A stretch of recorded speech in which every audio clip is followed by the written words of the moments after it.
For my inquiry project on the history of institutionalized racism in Canada, I've decided to tap into the history of Japanese internment camps.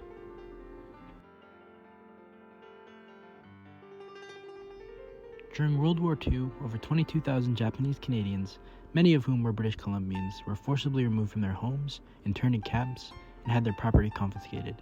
This was done under the War Measures Act of 1914 and was fueled by racial prejudice.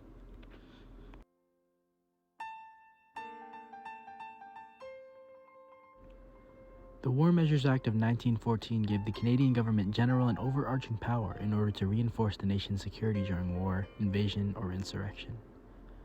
The act was dangerously used in order to take liberties away from what they called enemy aliens, most prominently during World Wars I and II.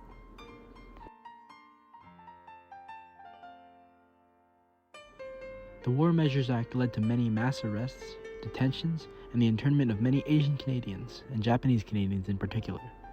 The properties of Japanese people were also surrendered and given to the government. Consequently, the act reciprocally fueled Asian hate amongst Canadians.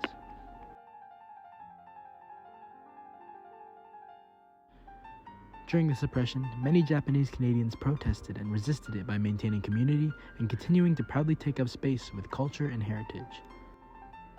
In addition, many Japanese Canadians lobbied the government to reconsider the forced sale of their property. The War Measures Act was repealed and replaced by the Emergencies Act in 1988. The act narrowed the government's powers and made it so that the cabinet orders must be reviewed by Parliament, as well as be in accordance with the Canadian Charter of Rights and Freedoms and the Canadian Bill of Rights.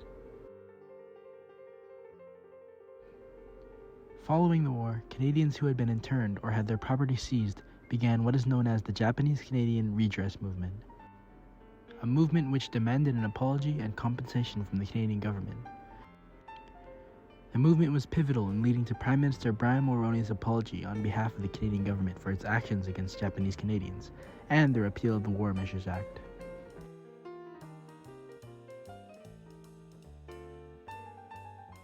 Despite the repeal of the War Measures Act and apology from the Canadian government, Japanese Canadians still experience several effects today.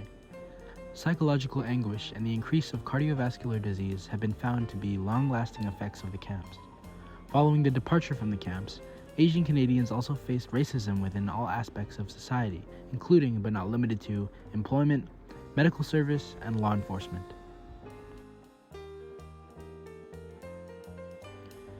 Personally, I was generally quite aware and familiar with this event. Although my family was privileged enough not to have experienced any of the camps firsthand, there are definitely stories from my grandparents in the realm of experiencing Asian racism following the Second World War.